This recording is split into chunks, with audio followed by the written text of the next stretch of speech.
En 2007, une loi instituant un fonds pour la promotion de saines habitudes de vie était créée.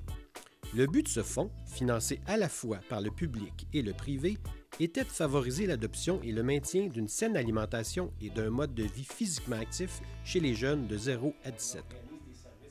En 2008, les résultats de l'enquête sur la maturité scolaire ainsi que l'administration d'un sondage sur le bien-être des enfants du primaire firent ressortir plusieurs problématiques liées au mode de vie des jeunes. À ce moment, la communauté laurentienne était déjà mobilisée à travers son comité d'action milieu, le CAMLO 4-12 ans, et put rapidement faire une première démarche en saines habitudes de vie. L'objectif au départ du CAMLO 4-12 ans était d'initier une prise en charge collective des saines habitudes de vie pour les jeunes de 4 à 12 ans en milieu scolaire. À ce sujet-là, Québec en forme était ciblé comme partenaire financier potentiel depuis 2007. En février 2008, on a eu l'annonce des modalités du fonds.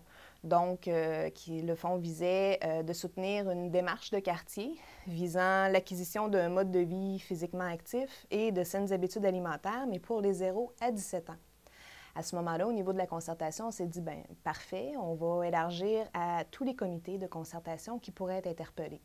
Donc, le comité petite enfance, qui touche le 0 à 5 ans avant l'entrée à l'école, le CAMLO 4-12 ans, le comité jeunesse 12-25 ans et le comité de sécurité alimentaire. Le but, c'était d'initier la démarche et de l'étendre graduellement pour rassembler tous ces acteurs-là autour des saines habitudes de vie. La démarche entreprise par les acteurs du milieu en 2007 comprenait 4 étapes. Premièrement, un portrait de la situation à Saint-Laurent devait être fait pour connaître ce qui s'offre au niveau des activités sportives et en alimentation. Ce portrait fut fait en avril 2008 avec la participation des écoles et des organismes communautaires. Ensuite, un choix de priorité était nécessaire. Étant donné le court délai pour mettre un plan d'action sur pied à ce moment, ainsi qu'une demande claire du milieu scolaire et du programme Québec en forme, l'intervention en psychomotricité devenait la première action à développer pour atteindre notre priorité en maturité scolaire. En tout, de 3 à 5 enjeux prioritaires par tranche d'âge avaient été déterminés. La première mouture du plan d'action fut mise en œuvre par les intervenants du YMCA dès janvier 2009. L'évaluation, étape importante, se fait annuellement et un bilan du plan triennal sera remis en mars 2012.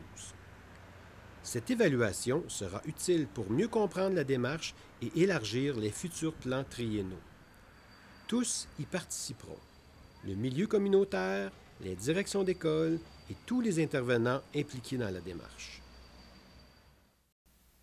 On invite tous les intervenants qui se sentent interpellés à prendre part à la démarche, soit à l'intérieur d'un comité ou par des initiatives dans le cadre de leur travail.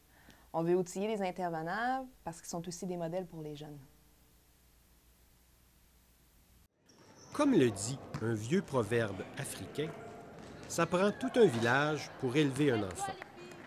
La communauté laurentienne est maintenant mobilisée autour de sa jeunesse pour encourager les saines habitudes de vie.